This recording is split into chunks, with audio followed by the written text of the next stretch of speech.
Nous, on est riches parce qu'on est en train d'appauvrir l'Afrique, de nouveau, l'Amérique latine, l'Asie. Nous sommes nous les responsables de ces millions de morts.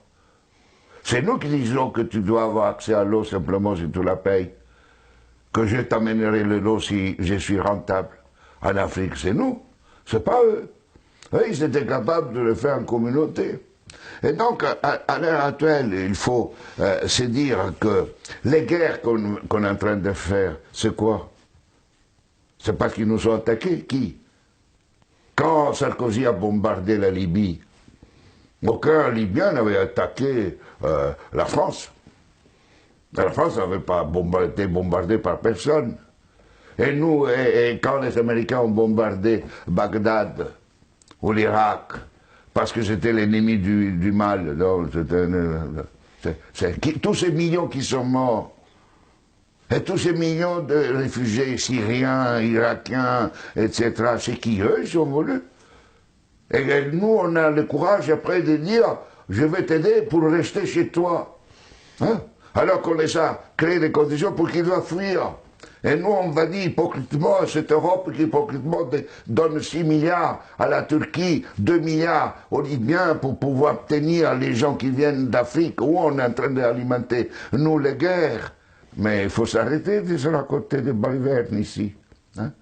Il faut arrêter. La guerre ne se fait plus parce qu'on tue l'ennemi.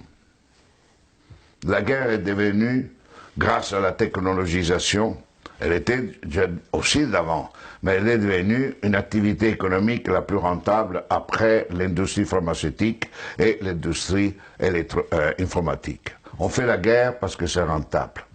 Et malheureusement, si nous ne changeons pas nos dirigeants, et nous-mêmes, hein, dans le sens, pas individuellement, mais les systèmes de valeurs fondamentaux, la sécurité nationale qui explique la guerre, la souveraineté nationale, l'appropriation privée du vivant, etc. Tout ça, on fera la guerre. On fera la guerre, pourquoi? Parce que pour cela, deviendra une activité de plus en plus rentable. D'ici quelques années, si vous éliminez la guerre, le PIB mondial chutera, d'après le système dominant. Et ne chutera pas si on est dans un autre système. Au contraire, la guerre, la disparition de la guerre sera une source de richesse. Mais c'est pour cela que les dominants à l'heure actuelle ne veulent pas réduire les armements, ne veulent pas réduire les occasions de guerre. Parce qu'imaginez-vous la France sans la guerre.